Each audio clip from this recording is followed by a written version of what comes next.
अंतरिक्ष का ये असीम और रहस्यमयी रंगमंच, जहां ग्रह और तारे किसी भव्य सिनेमाई दृश्य की तरह अपनी धुरी पर घूमते हैं, ये हमेशा से इंसानी जिज्ञासा का केंद्र रहा है।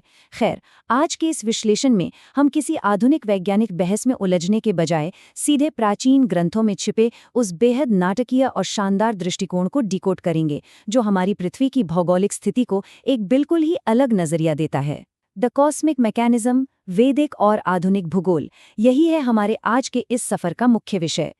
अब देखिए, भूगोल को समझने की हमारे पास दो बिल्कुल अलग अलग चश्मे हैं। एक तरफ है आधुनिक विज्ञान का नजरिया और ठीक दूसरी तरफ खड़ा है वैदिक विज्ञान का अपना स्वतंत्र और बेहद प्राचीन दृष्टिकोण। मूल पाठ स्पष्ट करता है कि इन दोनों विचारधाराओं के बीच एक बहुत ही गहरा वैचारिक अंतर है। यहाँ हमारा मकसद किसी एक पक्ष को सही या गलत ठहराना बिल्कुल नहीं है, बल्कि ये देखना सच में बहुत रोमांचक है कि प्राचीन काल में इस विशाल ब्रह्मांड और पृथ्वी की संरचना को किन अलग अलग पैमानों पर मापा जाता था। तो चलिए बढ़ते हैं पहले भाग की ओर, लट्टू की भांति पृथ्वी, यानी एक घूमता हुआ ग्रह।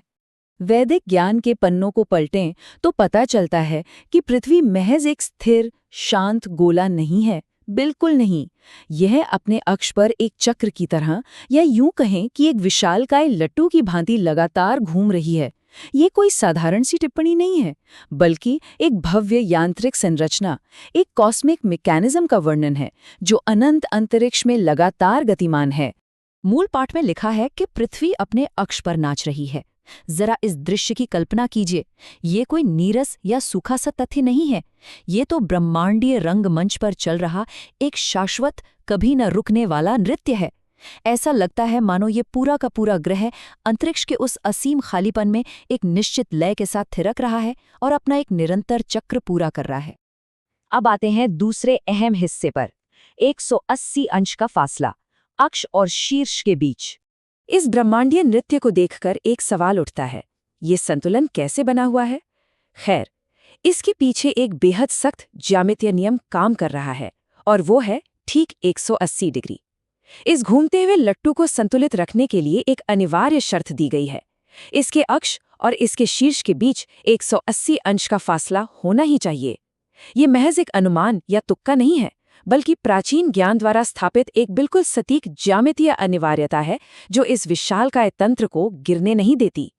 चलिए अब रुख करते हैं तीसरे भाग का, अक्ष और मेरू पर्वत, यानी पृथ्वी के दो सिरे। इस पूरी भौतिक यांत्रिकी से पृथ्वी की एक बेहद दार्शनिक संरचना जन्म लेती है। प्राचीन दर्शन के अनुसार इस घूमते हुए ग्रह के दो सिर या सिरे माने गए हैं। निचला सिरा वह अक्ष है जिस पर पूरी पृथ्वी संतुलित है, और इसका ऊपरी सिरा है मेरू पर्वत। यह विभाजन साफ दिखाता है कि कैसे प्राचीन विचारकों ने एक भौतिक धुरी को नीचे और एक सर्वोच्च पौराणिक शिखर को सबसे ऊपर रखकर पृथ्वी के पूरे अस्तित्व को ही परिभाषित कर दिया था। और हाँ, ये कोई मनगढ़ंत कहानी या कोरी कल्पना नहीं है।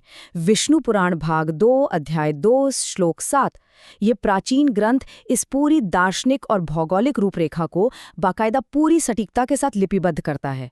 ये इस बात का एक बहुत बड़ा प्रमाण है कि प्राचीन काल में इन ब्रह्मांडीय नियमों को कितनी गंभीरता के साथ ग्रंथों में सहेजा गया था।